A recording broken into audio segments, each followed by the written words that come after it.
Hey, what's going on, guys? It's your boy LOZA. Doing my Dark Magician profile finally. I was waiting until I wasn't sick, but that's just gonna be way too long, unfortunately. So let's just get straight into the profile, shall we?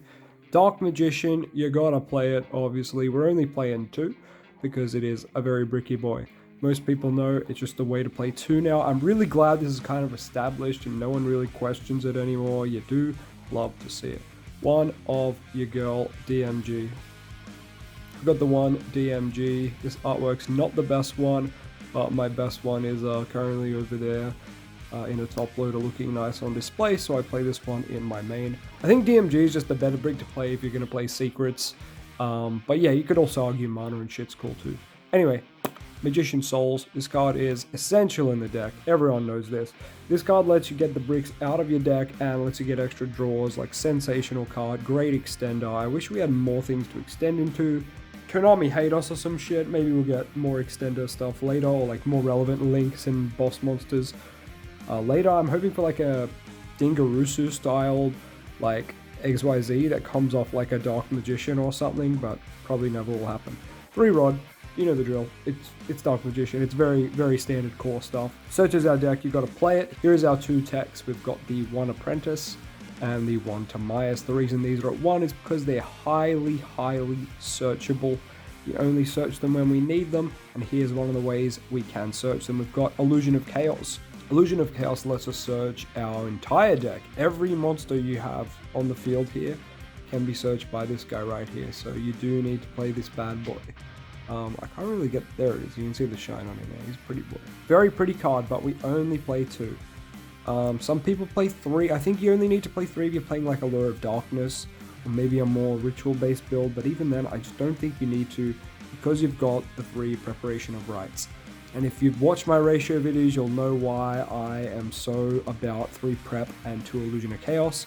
Long story short, this is not once per turn, this can be sent with Magician Souls for draws, so if you open up too many Illusion of Chaos, you're stuck with a lot of them doing nothing in your hand. If you open up too many prep, you can at least prep for Illusion of Chaos for Souls. Souls can send these 2 to draw, so it's that simple. We do love to see it. You're going to be looking at the best DM spell off the bat, that is of course Soul Servant. This card just keeps getting better, and the more Palladium monsters we get, the better this card gets. I do hope that if we get a Link one, it is a Palladium. That would really, really help.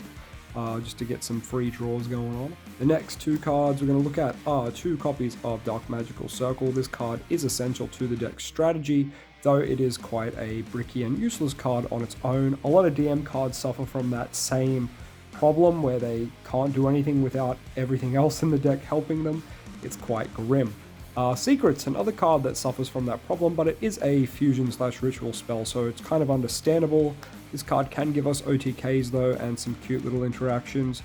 I like playing it at 1 with the Timaeus at 1, so we've just got our fusion cards at 1, but it mostly is fine. Alright, this next package is quite big. It's double Mystic Mine, 2 Village, Salvation, Terraforming, and Set Rotation. This of course is the field spell package. This is what's letting us negate the opponent's plays and allowing ourselves to be degenerates here, and just a bit of consistency as well. So of course Salvation is the DM field spell, so we kind of have to play it. It helps us get to Eternal Soul, it's really nice. But then of course Village is super oppressive, Mine is super oppressive, and Set Rotation gives our opponent one of these field spells. So whichever one the opponent can't use, always Salvation because they can't use it. But sometimes you can just give them Village, because like what are they going to do with Village? And Terraforming as a additional copy of all of these field spells. I do side deck the 3rd Mystic Mine as well, so if you want to play another one, that's fine. I think it's fine at 2, and just side decking the rest. Next up, I have some really weird spots here. This one makes sense. Upstart is one of the best DM cards. The reason Upstart's so good is it synergizes with Circle. You can see a side card off Circle, or like Branded Fusion, for example. Not in this deck, but in other decks you can see like Nadir Servant, Branded Fusion, like a powerful card like Super Poly, and then you can just go, cool, I'm going to draw into that card that I just saw, and that'll help you to pop off. Another way you can do it is with Soul Servant. You can activate Soul Servant, or normally what I like to do is activate Upstart. The opponent won't ash it because it's Upstart. Then you can chain your Soul Servant out from there, and you know you're going to get whatever DM card you like. You can chain, you can stack your Magician Souls and then draw into it. Magician Souls come out, and then you can actually banish Soul Servant, draw. So you haven't even lost a card in that scenario. It's really nice. So yeah, Upstart is pretty much mandatory to play. You gotta play it if you play in DM, in my opinion. If it ever comes off the ban list, yes, we will play multiple copies of this. Or Chicken Game. If Chicken Game comes off the ban list too, super good. It's basically Upstart, but we can get an extra draw if you have a Magician Soul. So super, super good in DM. My two weird flex spots, these could be hand traps, it could be anything, but I just wanted to play consistency, which sounds dumb, but I just couldn't find anything else to do. So I went with the 1 of Lure of Darkness, 1 Knowledge, which is super strange. Basically, I just didn't know what to fill the deck with, so maybe some suggestions in the chat would be really cool. Let me know down in the comments what you would play instead of these two spots right here. I know I wanted spells, and I wanted like a card that gets monsters off my field. Knowledge can get Rod or something off my field, so I want to Mystic Mine my opponent, for example. And Allure of Darkness, I just thought, you know what, sometimes we're going to draw too many souls, too many rods, or like Apprentice can just be sent away for free.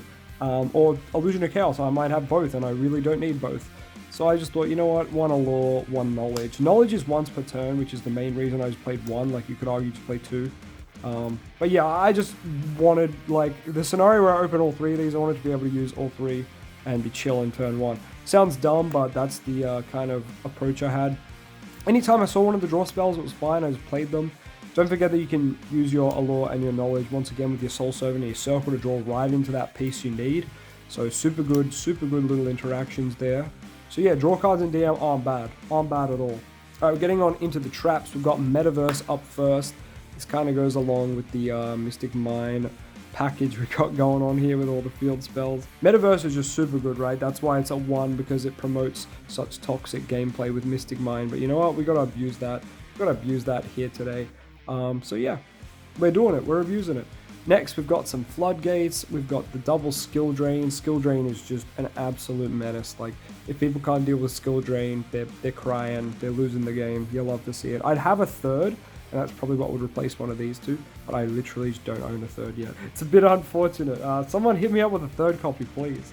Then we've got triple Gozen over here. You could play Rivalry as well. I found Gozen's a little easier to play around. The only thing in your deck that is not dark is Timaeus and some of the stuff in the extra deck, which we'll go over in a bit. So like sometimes you can cock yourself a bit, but it's normally fine because you're normally messing up the opponent way more. And then last, we've got 2 copies of Eternal Soul, which of course we've kind of got our third copy there with Magician Salvation. Just like Circles at 2. I don't mind them at 2 in pure DM, but if you're playing some sort of amalgamation of something else, you might want to cut down on those ratios. But thanks for looking at the main deck. Why don't we talk about the extra deck? Extra deck starting strong with your boy Dragoon. You know you got to play it. This card is absolutely nuts. If you can get to this boy, you are having yourself a good game. Especially if Circle Eternal's up. Don't make this card unless you've got stuff like this, okay? You only want to go for Dragonite over Dragoon when you've got a hand that has stuff like this in it, okay? If you aren't seeing all these floodgates and beautiful spell traps that you want to activate, like what is the point in this card, okay? So don't make this over this unless you got this. Does that make sense? Some people, I see them playing, they just rush Dragonite for no reason. I'm like, bruh, come on, man. Alright, up next is Master of Chaos. I know I don't normally play this. It does give us a unique little OTK. If you haven't seen that video, go check out my Combo of the Day series. The combo is in there. I don't mind this card, I just wish it did more. Coming out after Dragoon was always its downfall, right? No one can top Dragoon. The Dark Magicians, this card also kind of suffers from, you know, just being kind of average. It really needed to be a better card. It should be able to be fused into by like just tributing a DM and a DMG in my opinion. It's needed an easier way to be summoned to compare to like Dragoon, Dragonite, etc, etc. But anyway, they're the 4 fusion boss monsters. We'll go ahead and put them up here. Alright, we get into the links and you have to play Artemis, guys. I don't know how many times I've said it. Once again, at my DM combo series, I have a video talking about Artemis. I have a video about Artemis from a year ago or something. Please play her. If you don't know why, I check out those videos, but long story short, it's because she is a link 1 that gets Rod off the field. Do the mathematics from there, my gamers. Alright, we've got I'm Duck. I'm Duck is here to get your Dark Magician off the field so you can keep on looping your Eternal Soul Circle combo, you know. I'll love to see it. It's also a dragon, so it comes up for secrets sometimes. IP Masquerena, this card is okay. I'm willing to say it is okay.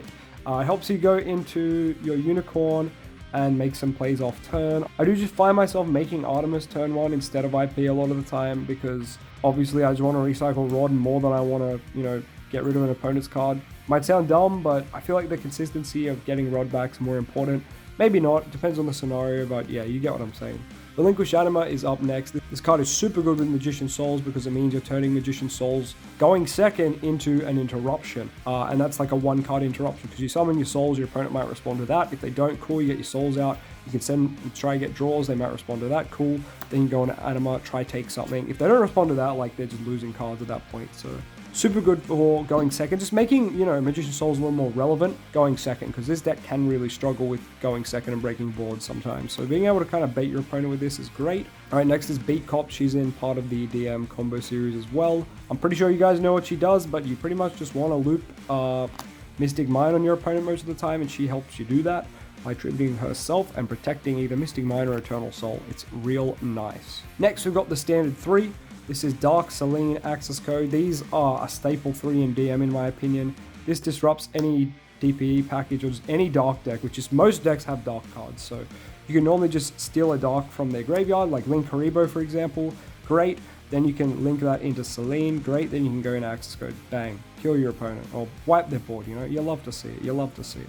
All right, next we've got the Mystic Mine Out package, which is the Zeus, Ebon, Noritos. You go to the battle phase with Norito and you hit something, and if they activate a spell trap, you can detach to negate it. Then you go main phase 2, Ebon, and then you go into the Zeus in defense mode, and you can detach to material. Of course, there'll be 2 monsters under here too, and then you can detach again, detaching the Xyz, and you can, you know, nuke the field twice. Super good to just out your Mystic Mine, out your opponent's board, and, you know, make some plays. Xyz are kind of dated in Dark Magician, but if you're playing Mystic Mine, I feel like it kind of validates them. But anyway, this is my list. I definitely want to make changes, and yes, I'm aware I don't actually have a unicorn. I'm not sure where my unicorn is. It's around here somewhere. So this should also probably not be in the deck. This could be anything. But yeah, hope you enjoyed the deck profile. Let me know in the comments what you think. See ya.